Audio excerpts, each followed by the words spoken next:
And that's taking time. Biden administration, God bless them, has increased the number of vaccine distribution.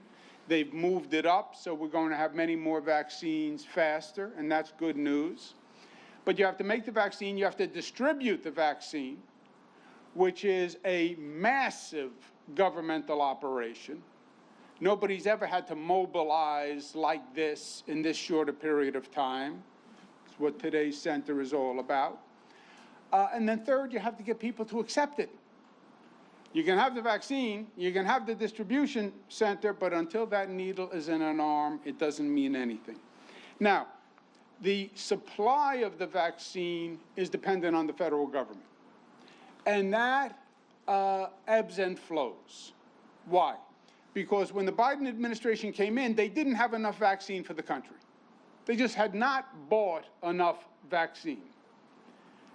President Biden comes in, opens the vaccine cupboard, the cupboard is bare. They have scrambled and they have secured more vaccine, but it's uneven. So we got a big dosage of Johnson & Johnson, one shot, great. We got that last week. But then it's going to trail off for a couple of weeks, and then it's going to increase again, the supply. So you're going to see an unevenness to the vaccine. Everybody says, I want the vaccine, why can't I get it?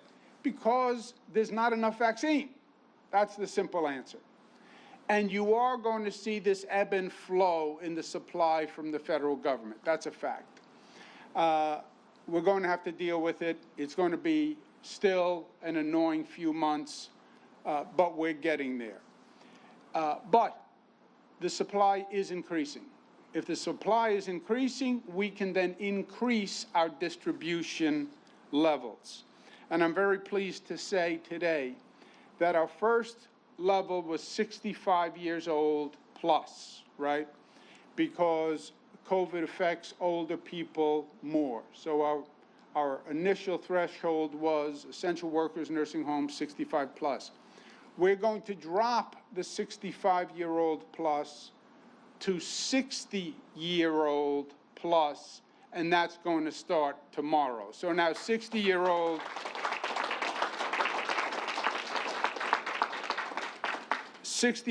plus are going to be available. They can start making appointments tomorrow. They can make them at the mass vaccination sites. They can make them at pharmacies. But that will start 8 a.m. tomorrow. 60 plus, that means people like as old as I am now will be available, eligible for the vaccine. Second, all sites starting March 17th, next Wednesday, all sites, county sites, FQHC sites, mass vaccination sites, we have thousands of distribution sites. All sites, to simplify the situation, can vaccinate anyone who is eligible, all right? So whether you're going to a county-run site, a city-run site, what they call an FQHC, every site can vaccinate anyone who is eligible, with one exception. Pharmacies still will only be doing 60 plus and teachers. 60 plus and teachers. Why? Because the pharmacies, it's not as easy for them to identify different types of workers, et cetera. They can identify age, because age you can identify by just a driver's license. And President Biden, rightfully so, has made teachers a priority. So pharmacies will do 60 plus, and teachers, we want to get those schools open. Every other site will be doing every other person who is eligible. Also on March 17th, next Wednesday, the public-facing public employees will also be eligible. Not-for-profit public-facing emergency employees and employees who are providing necessary services like the YWCA, they will also be available. Essential public workers will also be available. Public-facing building workers will also be available. These are the people who are the everyday heroes. who are out there doing their job. They're putting themselves in a possible position of exposure. They are essential for us to continue operating. They're going to become eligible on March 17th. Let's give them a round of applause.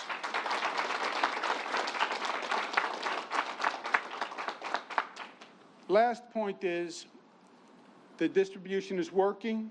It's going out. It's going out fast, not as fast as we would like, but as fast as the supply allows. It also has to be fair. It has to be fair. And we've talked about this from day one. COVID discriminates. COVID discriminates by race. They say the virus is race blind. Yes and no. It will infect anyone. But by circumstance, it infected blacks and Hispanics more than whites. Twice as many black people died from COVID as white people. Twice as many black people died from COVID as white people. Just think about that. 1.5 times as many Hispanic people died from COVID as white people. Just think about that. COVID discriminates. Black population had less access to health care. Hispanic population had less access to health care. Black Hispanic population had more comorbidities, more underlying conditions. That's why COVID preyed on blacks and Hispanics more than they did the white population. So when it comes to the vaccine, it is very important that we correct that injustice and we make sure that we have access to everyone. You take Central New York, 87% of the population is white. 94% of the people who receive the vaccine are white. 87% of the population, 94% of the vaccine. Black population, 11%, only 5% of the vaccine. Hispanic population, 4%, only 2% of those who have been vaccinated. Asian population, 3%, only 2% of those who have been vaccinated. So, we need to increase the vaccination number for the black, Hispanic, and Asian population. One of the reasons the pastors are here today is to say, look, we understand there's a hesitancy issue. I don't like the word hesitancy because it's a muddled word. There's a trust issue. Black community has less trust of the system. Oh, how can you say that? It's true. It's true. Tuskegee experiment, they have less trust of the system. Well, the Trump administration said it's safe. I don't believe the Trump administration, says the black community. By the way, I don't believe the Trump administration, says me, Andrew Cuomo. We had a New York State panel that also reviewed it. We've done 6 million dosages. It's worked. Top black professionals, medical professionals in the United States say take it. I've recommended it to my mother who has taken it. I'm going to recommend it to my daughters who have taken it. I am going to make an appointment. I am going to take it. The pastors who are here today are saying take it. There is no reason why anyone would be recommending this vaccine unless they believed it saved lives and has proof that it saves lives. We want to stop this virus. We have to stop the virus. You know how you win a war? You go out and you win the war. You go out and you defeat the enemy. The enemy doesn't defeat themselves. No war does the enemy defeat themselves. All the training that the National Guard receives, the Army receives. Nobody ever says, wait for the enemy to destroy themselves. Go out there and crush them. You know how you crush them? You crush them with this vaccine. But we have to take it. And then let's get back to work. Let's rebuild this economy. Let's rebuild this state. Let's get our lives back to normal. Let's get children back in school. Let's get paychecks back in homes. Let's get normal society functioning again. This vaccine is the ticket. We just have to make it happen. Thank you, and God bless you.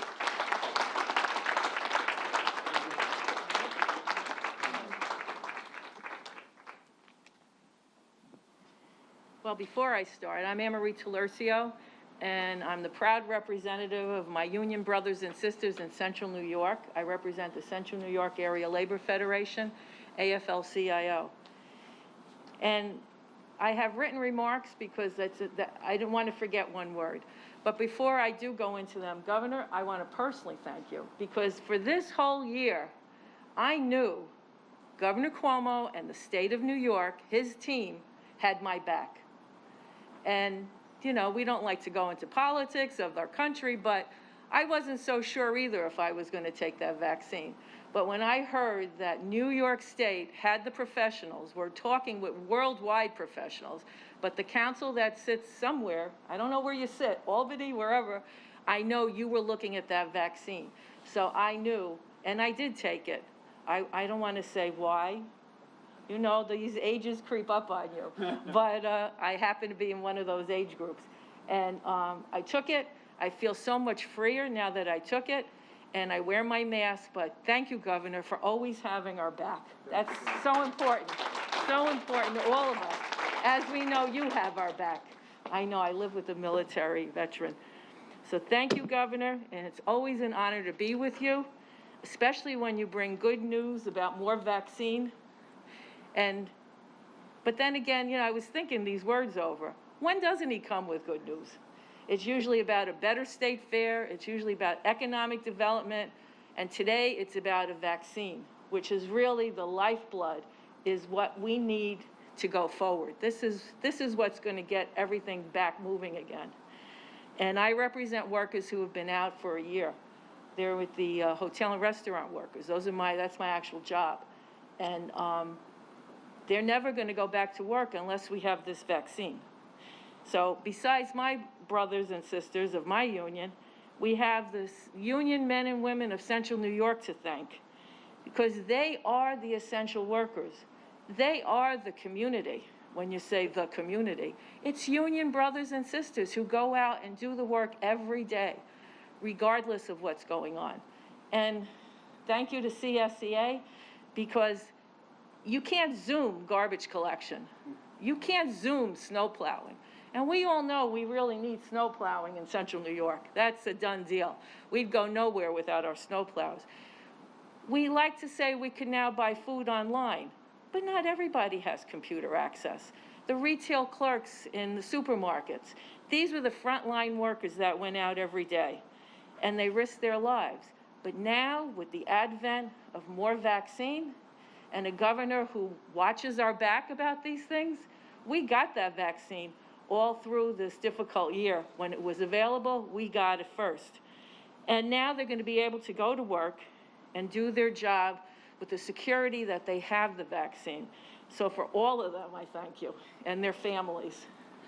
Because we all know what it's like to go to work and not really know if you're coming home. And if you have to worry about not having a vaccine, but now you don't. It's there. You just have to go get it. It is welcome news, and it brings really security and relief to all our workers here to get our economy going again. It's a quick act. You just go. We have wonderful caretakers that give us the shot. You get it, you go home, you rest a little, and for the most part, you're fine, and you can go to work the next day. We have 3 vaccines. They are all safe. They're all available, or as they become available, just make that appointment and get a shot. We have the Pfizer, we have Moderna, and we have Johnson & Johnson. And I've spoken to a lot of people, symptoms, some people get them. You know, you have to be careful if you're the one who gets them, but seems to be all over the board. Some get them, most don't get them. And I've spoken to the nurses who give the shots and who work up at the hospital. They said it's just, you know, you just have to be careful. So I want to thank the governor for today's announcement. Your efforts have saved lives. And another thing I've said, if it wasn't for your leadership since March, maybe just about a year ago, I believe Central New York would have been ravaged. That virus would have worked, it would have got off a plane in Syracuse. It may have gotten off in LaGuardia, but it would have gotten back on and gotten off in Syracuse. And I think a lot of us are here today because of your quick action. And I mean this. I mean this. Thank you. I don't know what else to say. Thank you.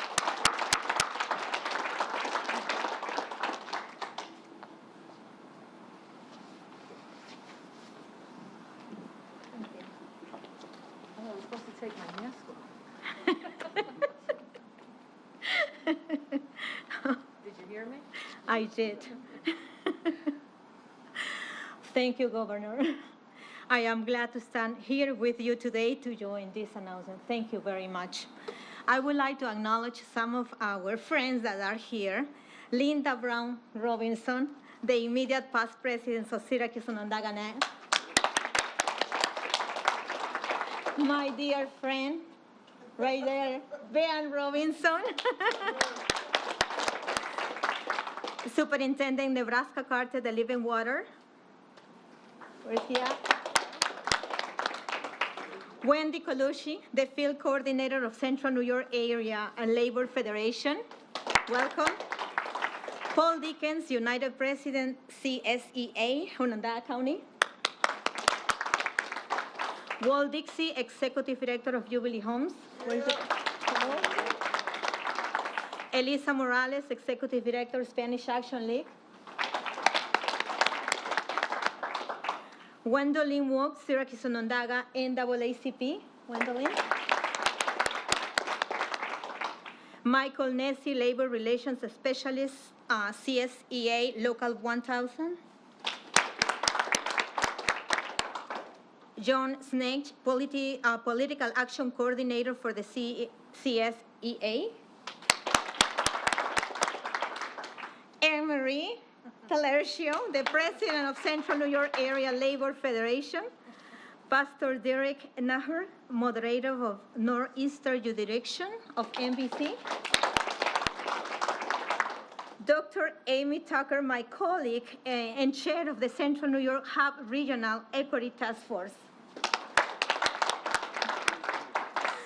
Thank you very much. Good morning. I am Fanny Villarreal, the YWCA Executive Director and Central New York Ambassador for the State Health Equity Task Force. Last year has been hard on many, many people and groups, including the not-for-profits.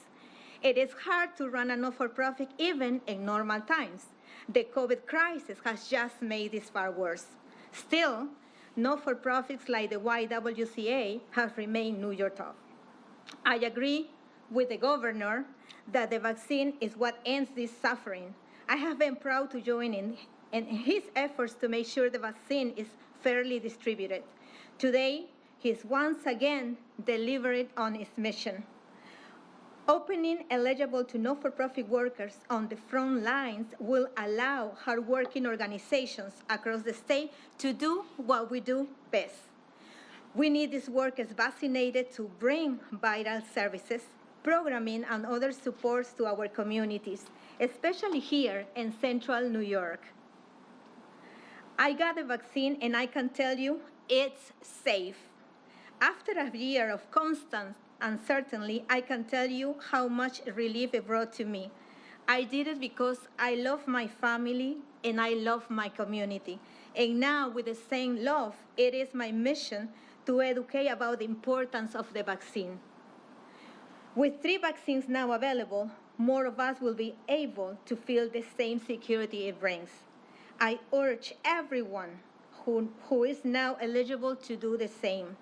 It is time we get back to our life, to pick up the pieces of last year and get back to the necessary work of rebuilding our community.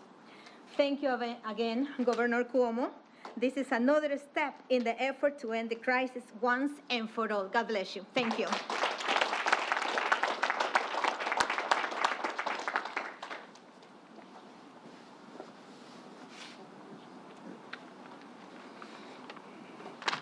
Let the church say amen. Amen. Oh, that just feels right that I'm up here. Certainly we thank you, Governor Cuomo, for gathering us here today. And I speak on behalf of my colleagues that share with us, and thank you for your leadership, especially on the issue of distributing the vaccine. If I can recognize the clergy that are here with us today, I am Reverend Ricardo Draper, the senior pastor of the Tucker Missionary Baptist Church here in the city of Syracuse. We have Pastor H. Bernard Alex, the senior pastor of the Victory Temple Baptist Church, Pastor Sharon Bow, Hope Chapel AME Zion Church in Utica, Pastor Darren Doosan, Leap of Faith Outreach Ministry, Pastor Derek Galloway, founder and senior pastor of the Connected Christian Church, Pastor Darren C. Jaime, the pastor of the People's AME Zion Church, Pastor James Jones, Praise Temple, Church of God in Christ. We have Pastor Sean Robertson, pastor of the Southern Missionary Baptist Church, Pastor Derek Tannehill, who serves as the pastor of the Pentecost Evangelical Baptist Church, as well as the moderator of the Northeastern Baptist District Association, Pastor Phil Turner, the pastor of the Bethany Baptist Church, Elder Wallace Barkins Sr., Brotherly Love, Church of God in Christ, and Elder Wallace Barkins Jr., Brotherly Love, Church of God in Christ. Thank you all for sharing with us today. We know that this shot is what ends the suffering that COVID has brought to our African American, or shall we say black and brown communities. There are those of us that may be standing here who survived COVID. You're looking at a COVID survivor. And so the vaccine plays a very important role as we try to curtail and curb COVID-19. We want to say to you today, Mr. Governor, thank you not only for your leadership in the state of New York, but in our nation. It was you who was a trailblazer for us in the midst of uncertain and uncanny and unscrupulous leadership. We thank you that you rose to the occasion, and New York was a trailblazer for other states as we fought COVID-19. I'm reminded today of what Paul says to his son in ministry, Timotheus. He says, I fought a good fight, I finished the race, and I've kept the faith. We indeed, Governor Cuomo, you have led us to the end of this race, and we now have 3 vaccines. There's still a lot of fight ahead. However, we need to get this vaccine into the arms as many people as possible. Now, I say this, that a lot of us think that getting the vaccine is responsible, but I flip it and say the vaccine is important for those who are irresponsible, for those who won't wear masks, for those who won't social distance, for those who will not think about the families of others, for those of us that stand here today as clergy. A lot of us have had to stand and commit bodies to the ground because of COVID-19. And so now that we have this vaccine, I heard one of the prior speakers say about the symptoms or the side effects. I said to my congregation, I would rather have a side effect than have to go to the cemetery.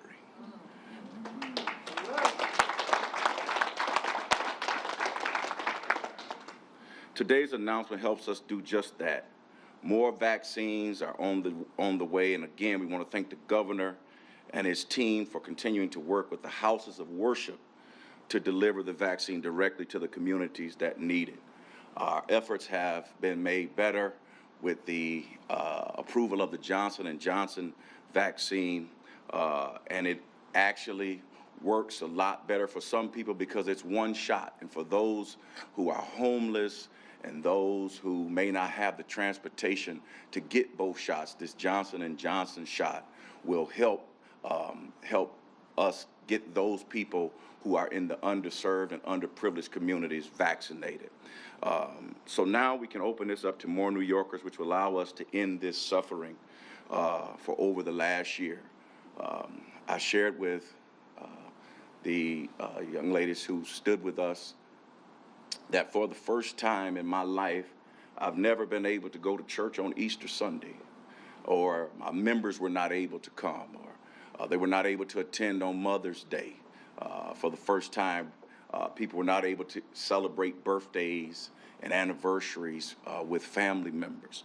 And so we understand in the African American community that there's a lot of mistrust. And part of that is, Mr. Governor, is because a lot of us in the African American community has Southern roots. We have Southern roots, and we understand what happened with the Tuskegee experiment. Matter of fact, we have a Tuskegee alum with us. Dr. H. Bernard Alex is a proud alum of Tuskegee University. But we say that we trust Dr. Fauci, and we trust Dr. Zucker, and locally we trust Dr. Gupta. I even trust Dr. Gupta on CNN because it's important to us that we get back to our way of life. And the only way to get back to this way of life is that we must encourage the vaccine. And my prayer is that if you're not going to take the vaccine, please don't talk other people against it. Is that you make it, let it be a personal decision. Again, we say thank you, Governor Cuomo and your team, for leading us through a dark and dismal period. But we thank you that you stood tall, you stood strong, and we want you to know that we appreciate your leadership and loyalty to the state of New York. Now, I wouldn't be a preacher unless I left here with something, and I want you to be encouraged by this, Mr. Governor. The Bible declares, now unto him who is able to do exceedingly and abundantly above all we can ask or think.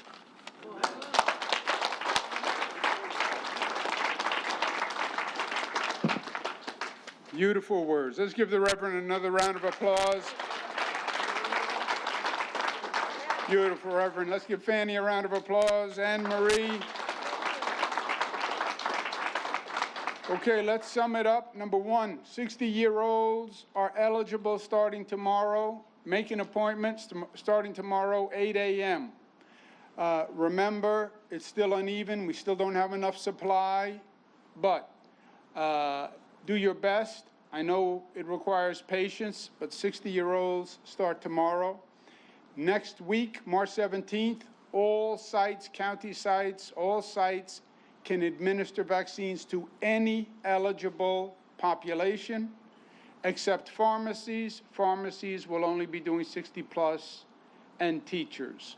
Also, next Wednesday, March 17th, the everyday heroes, the essential workers, YWCA, public employees, etc., will be eligible for the vaccine.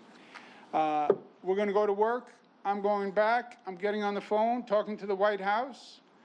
You know what I'm going to ask the White House for? 2 words: more vaccine. Let's go to work. Thank you very much.